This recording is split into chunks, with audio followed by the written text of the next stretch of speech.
بالله السميع العليم من الشيطان الرجيم من همزه ونفخه ونفثه بسم الله الرحمن الرحيم رب اشرح لي صدري ويسر لي أمري واحلل عقدة من لساني يفقهوا قولي. بات ہو رہی تھی تعمیر قبلہ کی. اللہ تعالیٰ نے قبلے کو تبدیل کیا. مسلمانوں کا قبلہ بیت المقدس سے بیت اللہ کر دیا. فرمایا کہ یہی حق ہے لیکن آپ اس میں شک نہ کرنا. پھر آگے فرمایا آیت نمبر 148 پڑھیں گے ہم. 147 تک پڑھی تھی سورہ بقرہ کی. وَلِكُلٍّ اور ہر ایک کے لیے وجہۃ ایک سمت ہے. ہوا مولیھا وہ منہ پھیرنے والا ہے اس کی طرف. فاستبقوا الخیرات پس تم سبقت کرو نیکیوں میں.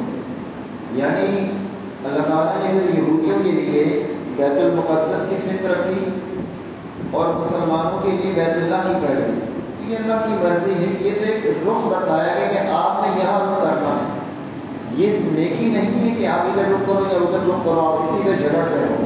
یہ تو رخ کا تعین کیا, اللہ نے ایک رخ مقرر کر دیا کہ یہ بیت اللہ ہے یا یہ بیت المقدس ہے. صرف یہی نیکی نہیں کہ اس پہ جھگڑا کرتے ہیں کہ یہاں رخ کرنا ہے یہاں رخ کرنا ہے. اصل کیا ہے کہ فاستبقوا الخیرات, اصل یہ ہے کہ تم نیکیوں میں سبقت کرو. جو نیک کام ہیں اللہ کی رضامندی والے, اللہ کو راضی کرنے والے, ان کاموں کے سبقت کرو. یہ تو ایک سمت تھی. یہودیوں کو اللہ تعالیٰ نے بیت المقدس کی طرف پھیر دیا اور تمہیں اللہ تعالیٰ نے بیت اللہ کی طرف, مسجد الحرام کی طرف پھیر دیا. اینما تکونوا جہاں کہیں بھی تم ہوگے, یاتی لے آئے گا بکم اللہ تم کو اللہ جمیعا سب کو. ان اللہ علی کل شیء قدیر بے شک اللہ تعالیٰ ہر چیز پر خوب قدرت رکھتا ہے. تم جہاں بھی ہو اللہ تمہیں جمع کرے گا, اللہ تمہیں لے آئے گا. اللہ تعالیٰ اس بات پر قدرت رکھتا ہے. اللہ کے احکامات کی تعمیل کرو. اصل مقصد یہ ہے کہ اللہ کے حکم کو ماننا, اللہ کے امر کو ماننا. یہ نہیں دیکھنا کہ یہ کام ہمیں اچھا لگ رہا ہے, یہ کام ہمیں اچھا نہیں لگ رہا, یہ لوگ ٹھیک ہے یہ لوگ ٹھیک نہیں. اصل میں جو یہودی تھے نا وہ یہ کہتے تھے کہ قبلہ ہمارا استعمال کرتے ہیں اور ہمیں برا کہتے ہیں. کیونکہ مدینے کے اندر مسلمان بیت المقدس کی طرف رک کر نماز پڑھتے تھے. مشرکین مکہ یہ کہتے تھے کہ ویسے تو یہ دین ابراہیمی کے پیروکار مانے پھرتے ہیں. یہ کہتے ہیں کہ ابراہیم علیہ السلام کے ماننے والے ہیں اور قبلہ ابراہیم علیہ السلام والا نہیں مانتا. دونوں ہی اعتراض کرتے تھے مسلمانوں. یہودی اس بیس پر کہ قبلہ ہمارا اور اعتراض ہم پر, اور مشرکین کہتے تھے کہ قبلہ دعویٰ ابراہیم علیہ السلام کے دین کا اور قبلہ ابراہیم علیہ السلام کا مانی دین ہے. اللہ نے فرمایا وَمِنْ حَيْثُ خَرَجْتَ فَوَلِّ وَجْهَكَ اور جہاں سے آپ نکلیں فولی تو پھیر لیں وجهك اپنا چہرہ شطر المسجد الحرام مسجد حرام کی طرف. مسجد الحرام کی طرف اپنا چہرہ پھیر لو. کہاں پر پھیرنا ہے؟ جہاں بھی آپ نکلو, جہاں سے بھی آپ نکلو. ہم گھر سے نکل رہے ہیں, دکان سے نکل رہے ہیں, بازار سے نکل رہے ہیں, کیا چہرہ کعبے کی طرف کر رہے ہیں؟ ممکن ہی نہیں.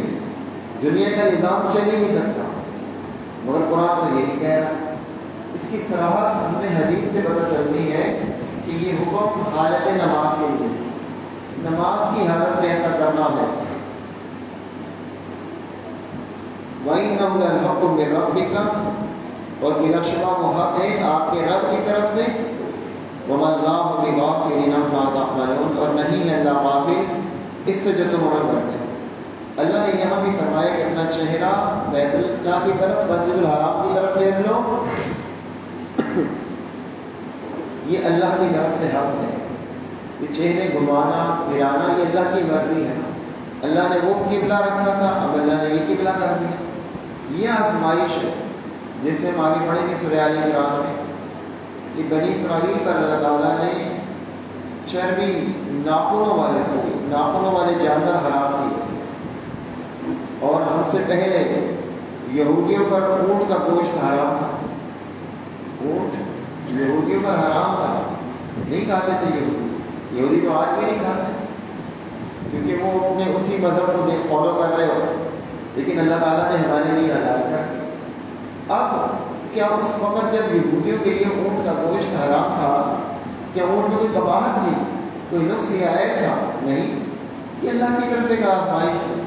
اسی طرح گدھے کا گوشت ہمارے لیے حلال تھا پہلے، پھر اللہ نے اسی گدھے کو ہمارے لیے حرام کر دیا۔ اب یہ اللہ کی طرف سے کا آزمائش ہے، اور گھریلو گدھے حرام ہیں، جنگلی گدھے حلال ہیں۔ جنگلی گدھا جو ہوتا ہے وہ حلال ہے، گھریلو گدھا جو حرام ہے۔ یہ اللہ کی آزمائش ہے۔ پتہ ہے گھریلو گدھا کون سا؟ گھریلو گدھا یہی ہے جو آپ کو گلیوں میں، بازاروں میں، محلوں میں نظر آتا ہے۔ اور جنگلی گدھا کون سا؟ کس کو پتہ جنگلی زیبرا جو ہے، جس پہ لائننگ لکیریں ہوتی ہیں، وہ بھی گدھا ہی ہے، لیکن وہ جنگلی گدھا ہے۔ وَمَا اللَّهُ بِغَافِلٍ عَمَّا تَعْمَلُونَ، اور اللہ غافل نہیں اس سے جو تم اعمال کرتے ہو۔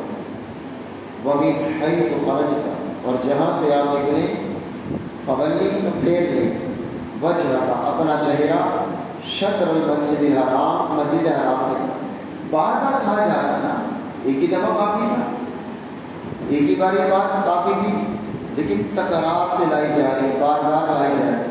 اور ایک جگہ بھی، ایک مقام پر بھی یہ نہیں کہا کہ فی الصلاۃ، نماز میں آ رہی، ورنہ 4 جگہ یہ بات آئی، ایک جگہ یہ بات نہیں، 5 جگہ آئی، ایک جگہ یہ بات نہیں۔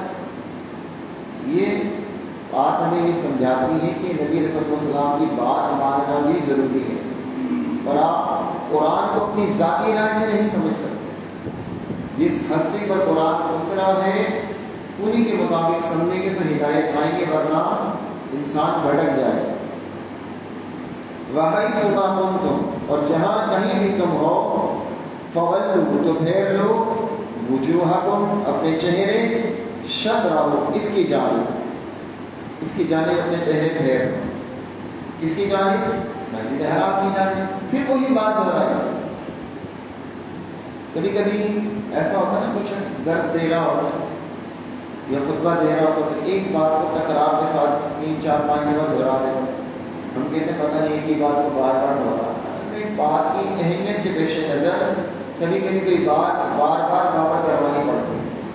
نبی علیہ السلام کبھی کبھی کوئی ایسی بات ہوتی تھی تو اسے 3 بار دہراتے تھے، بار بار یعنی دہراتے تھے تاکہ لوگ اس کو اچھے طریقے سے ضبط حفظ کر لیں، اپنے ذہن میں بٹھا لیں، ذہن نشین کر لیں۔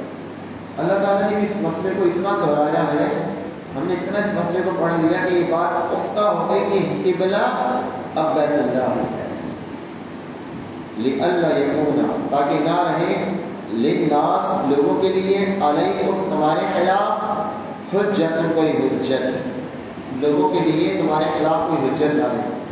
کن کے لیے حجت بن رہی تھی؟ یہودیوں کے لیے۔ وہی کہتے تھے قبلہ ہمارا استعمال کرتا ہے، ہمارے دین پر کیوں نہیں؟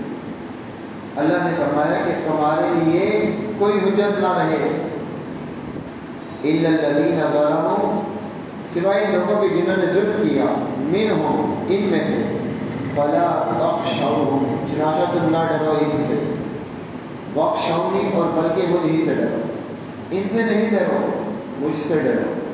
بات جو چلتی بھی آ رہی، بات کا معنی تو عموم ہے کہ ہر حالت میں، ہر کیفیت میں اللہ کا ڈر ہونا چاہیے، کسی اور کا ڈر نہیں ہونا چاہیے۔ فَلَا تَخْشَوْهُمْ وَاخْشَوْنِي، لوگوں سے نہیں ڈرو، اللہ سے ڈرو۔ لیکن بات کا جو ربط آ رہا ہے نا، اس سے یہ معلوم ہوتا ہے کہ قبلہ تبدیل ہو گیا نا، بیت المقدس سے بیت اللہ ہو گیا، مسجد حرام ہو گیا۔ اب لوگ باتیں بنائیں گے کہ اب انہوں نے قبلہ کیوں تبدیل کر دیا، پھر پہلے اس قبلے پہ کیوں تھے، شروع سے اس قبلے پہ رہتے، اگر بدلنا ہی کہا تو پہلے کیوں رکھا تھا یہ؟ فَلَا تَخْشَوْهُمْ وَاخْشَوْنِي، کسی سے نہ ڈرو، اللہ سے ڈرو، کسی کی بات کی پرواہ نہیں کرنی چاہیے۔ ہم باتوں کی پرواہ کرتے ہیں، ہم بھی ڈرتے ہیں، ہمیں خوف ہوتا ہے، کبھی برادری کی باتیں، کبھی قبیلے کی باتیں، کبھی لوگوں کی باتیں. لیکن لوگ کیا کہیں گے؟ لوگوں کی باتوں کی وجہ سے ہم دین سے دور ہوتے جاتے ہیں. یہی ڈر ہے نا، یہاں جس ڈر کا اظہار کیا جا رہا ہے وہ یہی ثابت ہو رہا ہے کہ لوگوں کی باتوں سے پریشان نہیں ہونا، ڈرنا نہیں ہے، اللہ سے ڈرنا.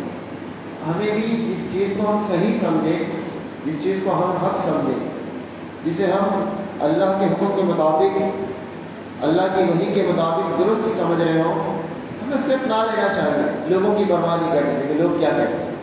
لوگوں کی تو عادت ہے، وہ تو کہیں گے. آپ ان کے ساتھ کتنا بھی اچھا رویہ کر لیں، اگر وہ آپ کے خلاف ہے تو انہیں آپ کی اچھائی کی برائی لگے. اگر وہ آپ کے خلاف ہے تو آپ کی اچھائی کی وہ برائی ہی سمجھیں گے. لوگوں کی باتوں کی پرواہ نہیں کرنی چاہیے، لوگوں کی باتوں کو نظر انداز کر دینا چاہیے.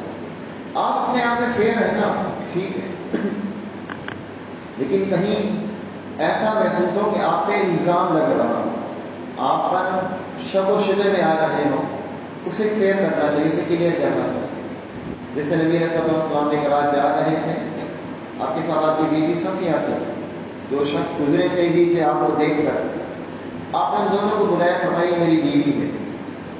لوگوں نے کہا کہ اللہ کے رسول صلی اللہ علیہ وسلم کیسی بات کرتے ہیں، ہم آپ کا شک تھوڑی کریں گے. کہ شیطان انسان کے خون میں دوڑتا ہے. اس حدیث سے محدثین نے یہ استدلال کیا کہ کبھی آپ پر کوئی ایسی بات آ جائے، آپ کو محسوس ہو کہ مجھ پر کوئی الزام لگ سکتا ہے، اپنے آپ کو کلیئر کرنا چاہیے، جیسے نبی علیہ السلام نے کیا. باقی رہی بات لوگوں کی باتوں کی، اس کی پرواہ نہیں کرتے. لیکن لوگوں نے رسول اللہ کو کیا کہا؟ وہ کہتے تھے کہ یہ ساحر ہے، جادوگر ہے، دیوانے ہیں، مجنون ہے، شاعر ہے، کاہن ہے، نعوذ باللہ پاگل ہے. اس طرح کی باتیں کی نا.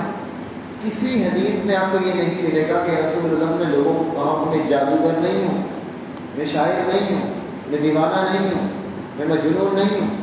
یہاں آپ نے سمجھ نہیں دے رہے تھے. آپ کو اس سے کام ہی نہیں تھا. لوگ جو کہنے دو، ان کی باتوں کی پرواہ ہی نہ کرو. جب آپ پرواہ کرتے ہیں تو لوگ اور زیادہ آپ کو ڈسٹرب کرتے ہیں اور پریشان کرتے ہیں. اگر کوئی شخص آپ کی کوئی چڑ نکال دے اور آپ اسے چڑھو، وہ آپ کو اور چھیڑے گا، اسے تفریح ہے نہیں، وہ خوش ہونے کے لیے آپ کو اور چھیڑے گا. اب آپ پریشان، ٹینشن میں. لیکن اس نے آپ کی کوئی چڑ نکالی، آپ کا کوئی برا نام رکھا، آپ نے توجہ ہی نہ دی، آپ نے بالکل اگنور کر دیا. آپ گزر سے آواز کسی، آپ نے مڑ کے بھی نہیں دیکھا. آپ کسے کہا؟ ایک بار ایسا ہوا، دوسرے بار ایسا ہوا، خاموش ہو. وہ لگا ایسے تو ایسا ہی. ایسے لوگوں کی باتوں کی پرواہ نہیں کرنی چاہیے. ہاں کوئی بات آپ پر الزام آ رہا ہو اسے کلیئر کریں، وغیرہ لوگوں کی عادت ہے فلا بخشاؤں بخشاؤں. اللہ سے ڈرو، لوگوں سے ڈرنے کی ضرورت نہیں ہے. وَلِيُتِمَّ نِعْمَتِهِ عَلَيْكُمْ، تاکہ میں پوری کروں اپنی نعمت تم پر. اللہ اپنی نعمت پوری کرے. اس کا تذکرہ سورہ مائدہ میں بھی آیا، وَأَتْمَمْتُ عَلَيْكُمْ نِعْمَتِي وَرَضِيتُ لَكُمُ الْإِسْلَامَ دِينًا. میں نے اپنی نعمت پوری کر دی. کون سی نعمت ہے اللہ؟ اسلام. اسلام اللہ کی نعمت. ہمیں مال، اولاد، گھر، گاڑی، کاروبار، مسائل، اسباب، ہم سمجھتے ہیں اللہ کی نعمت ہے. اللہ اولاد میں بولتے ہیں اللہ نے نعمت دی، گھر میں لگ کہتے ہیں اللہ نے نعمت دی، گاڑی پہ اللہ نے نعمت دی. اور جو نعمت اللہ نے اسلام کی صورت میں بھیجی ہوئی ہے، اليوم اکملت لکم دینکم واتممت علیکم نعمتی واتممت علیکم نعمتی. اللہ اپنی نعمت پوری کرنا چاہتا ہے. اللہ نے ہمیں دے دیا. اچھا کوئی آپ کو گاڑی دے، آپ کو چابی دی، گاڑی آپ رکھیں، اب توجہ ہی نہ کریں، گاڑی کو ہاتھ ہی نہ لگائیں. ضرورت بھی ہے آپ کو.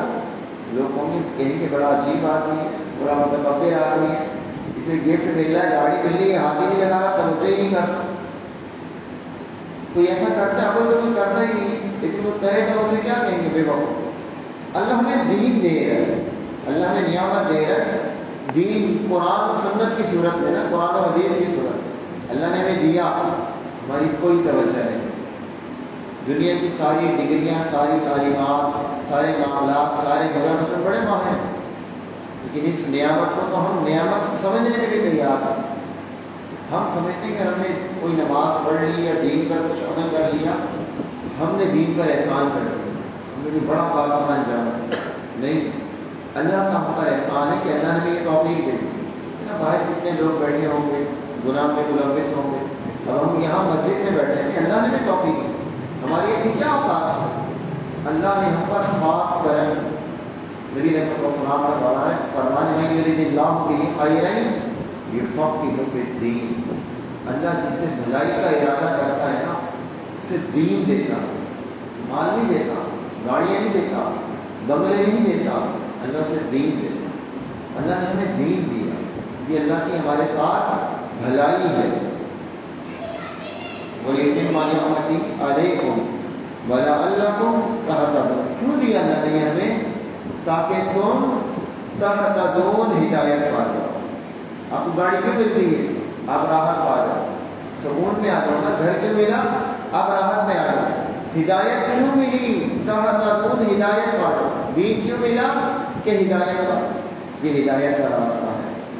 اور دیکھیں دنیا کی ساری چیزیں، مال، حسن، جوانی، دولت، اولاد، گھر، بنگلہ، بینک بیلنس، یہ آپ کی زندگی کا ہے، کوئی چیز آپ کے ساتھ نہیں جائے۔ ایک ہدایت ہی ایسی واحد چیز ہے، اگر آپ نے اسے قبول کر لیا تو یہ آپ کے ساتھ بھی جائے گا، یہ دین آپ کے ساتھ بھی جائے گا اور آپ کی نجات کا باعث بھی بنے۔ تو یہ اللہ کی سب سے بڑی نعمت ہے۔ دنیا کی جتنی نعمت ہے نا، دنیا کی جتنی نعمت ہے، اگر مقابلہ کیا جائے، وزن کیا جائے تو سب سے بڑی نعمت ایمان ہے، ہدایت ہے۔ اس کو میں مثال سے آپ کو بات سمجھاؤں۔ اگر آپ نے ڈیفینس میں ایک بنگلہ لینا ہو اور بنگلہ 10 کروڑ کا ہو، آپ کے پاس 6 کلو سونا ہوگا نا، 7 کلو سونا ہوگا، گولڈ ہوگا، اب اس گولڈ کو بیچ کر وہ بنگلہ لے سکتے ہیں، اس 7 کلو 8 کلو سونا بنگلہ لے سکتے ہیں۔ لیکن اگر آپ کے پاس پوری زمین سونے سے بھری ہوئی ہو، پوری زمین منو تنو کتنا سونا بن جائے گا نا، زمین بھر کر سونا ہے آپ کے پاس، اور جنت میں ایک بالش جگہ خریدنا چاہیں تو نہیں خرید سکتے، نہیں خرید سکتے ہیں۔ جنت کی جگہ سونے سے نہیں ملے گی، ایمان سے ملے گی، ہدایت سے۔ اب ایک طرف زمین بھر کر سونا ہے اور ایک طرف ہدایت ہے، کون سی دولت رکھ سکتے ہیں؟ ہدایت، ایمان۔ اللہ کیا چاہتا ہے کہ لعلکم تہتدون، تاکہ تم ہدایت کو پاؤ۔ کما ارسلنا، جس طرح ہم نے بھیجا، فیکم، تم میں، رسول، ایک رسول، منکم، تم ہی میں سے۔ ابھی ہم نے پیچھے پڑھا ابراہیم علیہ السلام دعا مانگ رہے تھے کہ انہی میں سے رسول بھیجو، اللہ نے انہی میں سے بھیجا۔ یتلو علیکم آیاتی، وہ تلاوت کرتا ہے تم پر ہماری آیات۔ یہی کہا تھا ابراہیم علیہ السلام، هو الذی بعث بالنبیین رسولا من انفسہم یتلو علیہم، انہوں نے بھی کہا تھا، اللہ نے بھی وہی کہا۔ وَيُزَكِّيهِمْ، اور پاک کرتا ہے تمہیں۔ وَيُعَلِّمُكُمُ الْكِتَابَ وَالْحِکْمَةَ، اور سکھاتا ہے تمہیں کتاب اور حکمت۔ وہ رسول تلاوت بھی کرتے ہیں، تزکیہ بھی کرتے ہیں، کتاب بھی سکھاتے اور حکمت بھی سکھاتے ہیں۔ تو تزکیہ، تربیت، یہ بھی ضروری ہے، صرف علم ضروری نہیں ہوتا۔ اب آپ کو پتہ ہے کہ بڑوں سے بد اخلاقی سے پیش نہیں آتا، گالم گلوچ نہیں کر رہے، لیکن آپ نے یہ باتیں پڑھی بھی ہیں، سنی بھی ہے، پھر آپ اس مجلس سے جائیں اور گالیاں بکنا شروع کر دیں، تزکیہ تو نہ ہوگا، تربیت تو نہ ہوگی۔ تربیت تو یہ کہ جو کچھ ہم نے پڑھا ہے اس پر ہمارا عمل بھی ہے۔ اور صحابہ ایسا کر رہے تھے، صحابہ جتنا پڑھتے تھے نا نبی رسول اللہ صلی اللہ علیہ وسلم سے، اس پر عمل بھی کرتے تھے۔ لیکن جیسے رات آیتیں نازل ہوئی تھی، پردے کی آیتیں، سیدہ عائشہ رضی اللہ عنہ فرماتی ہیں، ابو داؤد کی روایت ہے کہ میں نے انصار کی عورتوں سے پڑھ کر قرآن پر عمل کرنے والا نہیں، رات آیتیں نازل ہوئی پردے کی، فجر میں جب عورتیں آئی تھیں تو پردے میں آئی، فجر میں جب آئی تھی تو پردے میں آئی۔ یہ تربیت تھی، جب بات پہنچ گئی پھر عمل کرنا، اسی کو تربیت ہے۔ تربیت کسی بلڈنگ کا نام نہیں۔ ادھر صحابہ کے موقع پہ گدھے کا گوشت نہ کرواتا، ہڈیاں تیار تھی، نبی صلی اللہ علیہ وسلم نے کہا کہ یہ حرام ہو گیا۔ صحابہ نے کیا کہا؟ جب گدا ذبح کیا تھا جب تو حلال تھا، جب ہڈیاں چولہے پہ رکھی جب حلال تھا. کسی نے یہ بات نہیں کی. کہا اچھا آج کھانے تو بھی تو بھوک لگ رہی ہے، صبح جنگ میں جہاد میں جب تھک گئے اب تو پک گیا، آج کے بعد نہیں کھائیں، آج تو کھانے دو. ہمارے طرح کے لوگ ہوتے تو شاید یہی کہ آج تو کھانے تو بعد میں دیکھی جائے، اب تو پکا لیا، محنت کی ہے. اور جب بانٹا جب تھوڑی حرام تھا. تربیت تھی وہ جو ذکی ہی وہ انہیں پاک کرتا ہے. اور یہی ذہن میرا بھی ہونا چاہیے، آپ کا بھی ہونا چاہیے کہ رسول اللہ کی بات آ جائے بس وہ ہر پہ آپ ہے، کیونکہ رسول اللہ کی بات اللہ کی بات. آپ اپنی مرضی سے نہیں بول رہے تو پھر شیطان والی بات ہو رہی ہے کہ شیطان نے اپنی مرضی تعمیل کی، اللہ کے حکم کا انکار کر دیا. ہماری تربیت ہونی چاہیے. اگر ہمیں ایسا ماحول نہیں ملتا تو ہمیں کم از کم خود کوشش کرنی چاہیے کہ ہماری تربیت اچھی ہو. وَيُعَلِّمُكُمُ الْكِتَابَ وَالْحِكْمَةَ، اور سکھاتا ہے تمہیں کتاب اور حکمت. کتاب و حکمت نے پچھلے دروس میں وضاحت کی تھی. کتاب سے مراد قرآن مجید اور حکمت سے مراد محمد رسول اللہ کے فرامین ہے. وَيُعَلِّمُكُمْ، اور سکھاتا ہے تمہیں وہ باتیں مَا لَمْ تَكُونُوا تَعْلَمُونَ، جو نہیں تھے تم جانتے. پیغمبر تمہیں وہ چیزیں سکھاتے جو تم نہیں جانتے تھے. بتا نا صحابہ کو نماز کا طریقہ، روزے کا طریقہ، حج کا طریقہ، زکوٰۃ کا طریقہ، معاملات، نکاح کا طریقہ، طلاق کا طریقہ، سب کس نے سکھلایا؟ نبی علیہ السلام. ہمیں نہیں پتا، وہاں بھی لوگوں کو نہیں پتا تھا، مکے والوں کو بھی. نبی علیہ السلام نے یہ حکم دیا خُذُوا عَنِّی مَنَاسِکَکُم، مجھ سے حج کے احکامات سیکھو. نماز کے متعلق فرمایا صلوا کما رأیتمونی اصلی، نماز ویسے پڑھو جیسے مجھے پڑھتے ہوئے. طلاق کا طریقہ، نکاح کا طریقہ سب پیغمبر علیہ السلام نے بھی سکھلایا. اور قرآن نے کہا کہ وَيُعَلِّمُكُم مَا لَمْ تَكُونُوا تَعْلَمُونَ، تمہیں وہ چیزیں سکھاتے جو تم نہیں جانتے. جب یہ ساری باتیں ہو گئی تو فرمایا فَاذْكُرُونِی، مجھے یاد کرو، میرا تذکرہ کرو، میرا ذکر کرو. فَاذْكُرُونِی، مجھے یاد کرو. کیوں یاد کریں اللہ؟ کیوں اللہ کا ذکر کریں؟ کیونکہ اللہ ہمارا رب ہے. اللہ کے اوپر احسانات ہیں، اللہ کے اوپر انعامات ہیں. اور ایک انسان جو نعمتوں کی قدر کرنے والا ہوتا ہے وہ نعمت دینے والے کو کبھی نہیں بھولتا.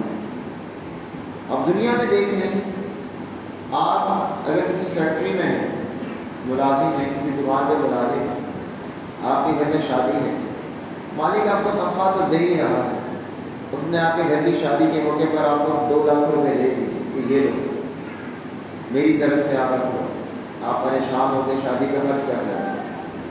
چند دن گزرے، آپ کی بائک اس نے دیکھی یہ پرانی ہے، اس نے بولا اس بائک پہ آپ تھک جاتے ہو، یہ لو پیسے لو، نئی گاڑی لے لو، کار لے لو. پھر اس نے آپ کو دیکھا کہ آپ کا گھر ہفتہ آ جائے، بولا چلو گھر دلا دیتے. اس نے 2-4 احسانات آگے پیچھے آپ پر کر دیے. اب آپ کی حالت کیا ہوتی ہے؟ ہم جس مجلس میں بیٹھتے ہیں، جس جگہ بیٹھتے ہیں، اسی کی تعریف کرتے ہیں، کوئی میں نظر ہی نہیں آتا. ہم بولتے ہیں فلاں بندہ ہے، فلاں بندہ ہے، وہ بڑا زبردست ہے، وہ نیک انسان ہے، بڑا صحیح انسان ہے. کسی اور کا تذکرہ ہی نہیں کرتا. کیوں؟ صرف 2-4 باتیں تو کی اس نے ہمارے ساتھ. اور اللہ وَإِن تَعُدُّوا نِعْمَتَ اللَّهِ لَا تُحْصُوهَا، اگر تم اللہ کی نعمتوں کو صرف گننا چاہو، شمار کرنا چاہو، کاؤنٹ کرنا چاہو، گن نہیں سکتے. مَا بِكُم مِّن نِّعْمَةٍ فَمِنَ اللَّهِ، تمہارے پاس جو بھی نعمت ہے وہ اللہ کی طرف سے. تو جس اللہ نے اتنی نعمتیں ہم پر دی ہیں ہم اسے یاد نہ کریں، وہ اس بات کا حقدار نہیں اس کا تذکرہ کریں. ہم ایک عام انسان کا تو بڑا تذکرہ اور چرچا کرتے ہیں، فلاں ایسا، فلاں لیڈر ایسا، فلاں شخصیت ایسی، فلاں ایسا، اور اللہ کو یاد ہی نہ کریں. فَاذْكُرُونِی، اللہ کو یاد کریں. پھر نبی علیہ السلام کی حدیث ہے کہ جو اللہ کو یاد کرتا ہے نا، صرف بخاری کی روایت، اگر وہ کسی مجلس میں اللہ کو یاد کرتا ہے، اللہ اس سے بہتر مجلس میں اس کو یاد کرتا ہے. اگر وہ اپنے دل میں اللہ کو یاد کرتا ہے، اللہ بھی اپنے میں اس کو یاد کرتا ہے. اللہ تعالیٰ بھی انسانوں کو یاد کرتا ہے. اب اللہ کو یاد کرو اور جو دل اللہ کو یاد کرتا ہے. مثل الذی، ان دلوں کی مثال بیان کی. الذی یذکر ربہ، وہ جو اللہ کا ذکر کرتا ہے. مثل الحی، وہ زندہ کی معنی ہے. اور جو اللہ کو یاد نہیں کرتے، اللہ کا ذکر نہیں کرتے، وہ میت کی طرح جسے مرے مرا ہوا انسان کیا کرتا ہے؟ جو اللہ کو یاد نہیں کرتا، یہ جامع ترمذی کی روایت ہے کہ اللہ کو یاد کرنے والا زندہ کی طرح ہے اور اللہ کو یاد نہ کرنے والا میت کی طرح ہے. اللہ کو یاد کیا کرنا؟ یاد کرنے کے دو طریقے ہیں. ایک تو کہ وہ ذکر و اذکار پڑھیں جو اللہ کے بارے میں ہمیں بتائیں، جیسے سبحان اللہ و بحمدہ، سبحان اللہ العظیم، سبحان اللہ و بحمدہ، سبحان اللہ العظیم، سبحان اللہ والحمد للہ ولا الہ الا اللہ واللہ اکبر. قرآن مجید کی تلاوت، اللہ کا ذکر و اذکار جو مسنون ہے وہ پڑھیں. تو یہ ہے یاد کرنے کا طریقہ. دوسرا طریقہ کیا ہے کہ ہم ہر لمحے اللہ کو یاد کریں. کوئی پریشانی ہے ہمیں آنے ذہن کو کہ اللہ ہے ہماری دعاؤں کو سننے والا. ہمیں بیماری آ جائے تو ہمیں ہو کہ اللہ ہے نا شفا دینے. ہم گناہ کرنے لگے تو ہم ڈر جائیں، اللہ ہے نا ہمیں دیکھ رہا. ہم نیکی کرنے لگے تو رغبت اور شوق سے کریں کہ اللہ سے ادھر لے اللہ کو راضی کریں. تو زندگی کے ہر موڑ پر اللہ کو یاد رکھیں. زبانی بھی ہماری زبان کی اللہ کے ذکر سے تر رہے اور ہمارے دماغ میں بھی یہ بات رہے کہ اللہ ہمارے ساتھ ہے، اللہ ہمیں دیکھ رہا ہے، ہم نے اللہ کو راضی کرنا ہے. فائدہ نتیجہ کیا ہوگا؟ وہ تمہیں یاد رکھے گا، وہ بھی تمہیں بھولے گا نہیں. جسے نبی علیہ السلام نے ایک بار غالباً عبداللہ بن مسعود تھے، ابی بن کعب تھے، ان دونوں میں سے کوئی ایک مجھے نام سے میں نے بلایا اور کہا کہ مجھے قرآن سنا. انہوں نے کہا کہ میں قرآن سناؤں؟ فرمایا ہاں، اللہ نے مجھے حکم دیا کہ میں تم سے قرآن سناؤں. کہا کہ سمانی اللہ نے میرا نام لیا تھا. فرمایا ہاں. تو وہ رونے لگے. بعد میں وہی ایک کام ہے کہ رونے لگے کہ اللہ نے میرا نام لیا. آپ اللہ کو یاد رکھیں گے تو اللہ اذکر کو وہ بھی تمہیں یاد رکھے. آپ اب صرف کسی بندے سے ملنے جا رہے ہیں اللہ کی خاطر، آپ کے ذہن میں اللہ کی یاد ہے کہ اللہ کے لیے سے ملنے جا رہے ہیں. صحیح مسلم کی روایت ہے. خلاصہ کیا ہے حدیث کا؟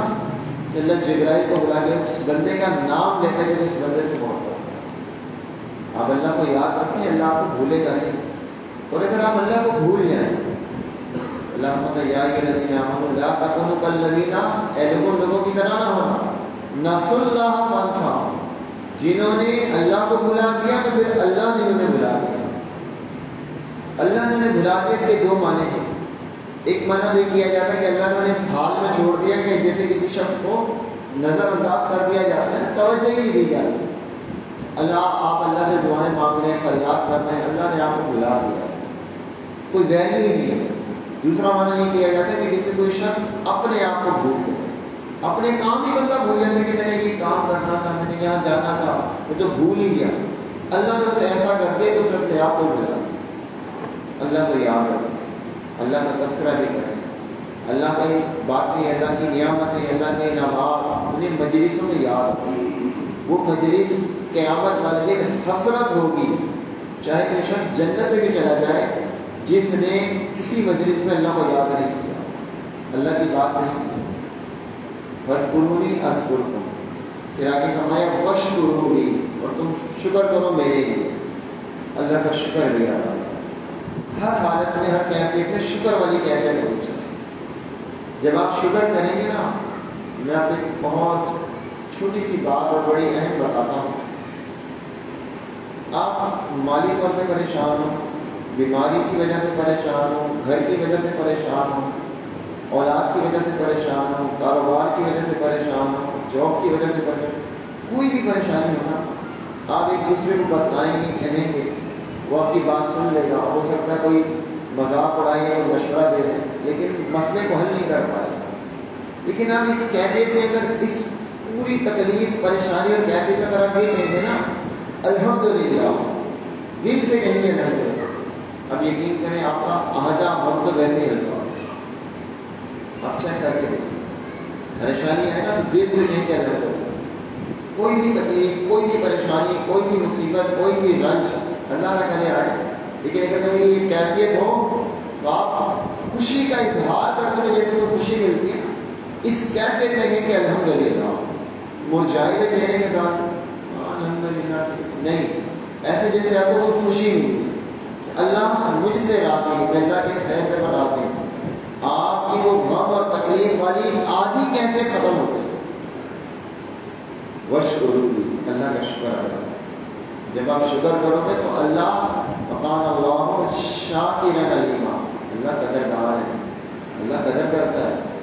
وہ حدیث آتی ہے نا کہ ایک بندے کا پیارا خوف ہو جاتا ہے، انشاءاللہ کل ہم پڑھیں گے، وہ آگے بھی آئے اللہ کے جب وہ شکر کرتا ہے نا اس غم میں بھی، اللہ فرماتا ہے کہ جنت میں اس کا گھر بنا، اس کا نام بیت الحمد ہے۔ اللہ کا شکر یہ کوئی چھوٹی چیز نہیں ہے، بہت بڑی سعادت ہے، اور اس کا ایک بہت بڑا فائدہ پتہ کیا ہے؟ لَإِن شَكَرْتُمْ لَأَزِيدَنَّكُمْ، تم شکر کرو گے تو میں اور دوں گا۔ ابھی میں آپ کے گھر آؤں، آپ مجھے چائے پلائیں اور میں جا کر کہوں دیکھو صرف چائے پلا دی انہوں نے، میں اس طریقے سے باتیں کروں گا، تانے دوں گا، تو دوسری دفعہ میں آؤں گا نا، میری بات آپ تک پہنچ جائے گی تو آپ مجھے چائے بھی نہیں پلائیں گے، تو نہیں ہم نے پلا دیا، ہم نے جو صلہ لینا تھا لے لیا۔ لیکن اگر میں یہ کہوں آپ مجھے چائے پلاؤ، اور میں کہوں کہ بڑے اچھے لوگ ہیں، مجھے چائے بھی پلائی، بسکٹ بھی کھلائی، اتنی بڑی عزت دی، میں تعریفیں کروں گا، جب آپ تک یہ بات آئے گی تو کیا ہوگا؟ ایمانداری سے بتائیں، جب دوبارہ ہم آپ کے گھر آئیں گے تو آپ صرف چائے بسکٹ میں نہیں رہیں گے، آپ کہیں گے کہ اور زیادہ عزت، انہیں کھانا بھی کھلاؤ، ہم نے اتنی سیکھی اور انہوں نے اتنی تعریف کر دی۔ کیا نتیجہ ملا؟ کسی انسان کی تعریف کر کے آپ اس سے زیادہ فوائد حاصل کر لیتے ہیں۔ اور ہم تو خود کہہ رہا لائن شکرتم لأزیدنکم، تم شکر کرو میں تمہیں اور دوں گا۔ ہم اللہ نے ہمیں 10 روپے دیے، ہم 10 روپے بھی شکر نہیں کر رہے تو 100 کہاں سے دے گا؟ اللہ نے تو دیکھ رہا ہے کہ میرے بندے کو 10 روپے دیے، بندہ 10 پہ بھی اللہ کا شکر ادا نہیں کر رہا، 100 پہ کیسے کریں؟ تو تھوڑے پہ شکر کرنے کی عادت بنائیں، اللہ آپ کو مزید دے گا۔ وَلَا تَكْفُرُونَ، اور اگر ہم شکر نہیں کریں گے تو یہ کیا ہوگا؟ نعمتوں کا انکار ہوگا۔ فرمائے کہ وَلَا تَكْفُرُونَ، کفر نہ کرو، شکر کے مقابلے میں جو لفظ بولا جاتا ہے وہ کفر ہے۔ إِنَّ هَدَيْنَاهُ السَّبِيلَ إِمَّا شَاكِرًا وَإِمَّا كَفُورًا، ہم نے تمہیں دونوں راستے بتائے، ہدایت کا بھی، گمراہی کا بھی، جو چاہے شکر گزار بن جائے اور جو چاہے کافر بن جائے۔ تو اللہ کے شکر کی عادت ہے ہر حالت، ہر کیفیت، کوئی بھی ماحول ہو، کوئی بھی حالات ہو، کیسے بھی معاملات ہو، کٹھن سے کٹھن حالت میں بھی اپنی زبان پر بس یہ لفظ ہونا چاہیے کہ الحمدللہ۔ اور اگر ہم نے یہ نقطہ بھی آج سیکھ لیا نا، سمجھے میں بہت بڑا کوئی ہدف قبول کر دیں، کیونکہ ہم راضی نہیں ہیں، باپ بیٹے سے راضی نہیں، چیک کر لیں آپ، شوہر بیوی سے، بیوی شوہر سے راضی نہیں، بھائی بھائی سے راضی نہیں، بہنیں بھائی سے راضی نہیں، نند بھابھی سے راضی نہیں، بھابھی نند سے راضی نہیں، رشتہ دار ایک دوسرے سے راضی نہیں، مالک ملازم سے راضی نہیں، ملازم مالک سے راضی نہیں، شکر کہاں ہوگا؟ شکر کا معنی تو رضا مندی ہے کہ ہم کہیں جو ہماری کیفیت الحمدللہ ہم ٹھیک ہیں، کہاں سے ٹھیک ہوں گے؟ ہم تو راضی نہیں ہیں۔ آپ کسی کو بھی چیک کر لیں، وہ شکایت لگاتا ہوا نظر آئے گا۔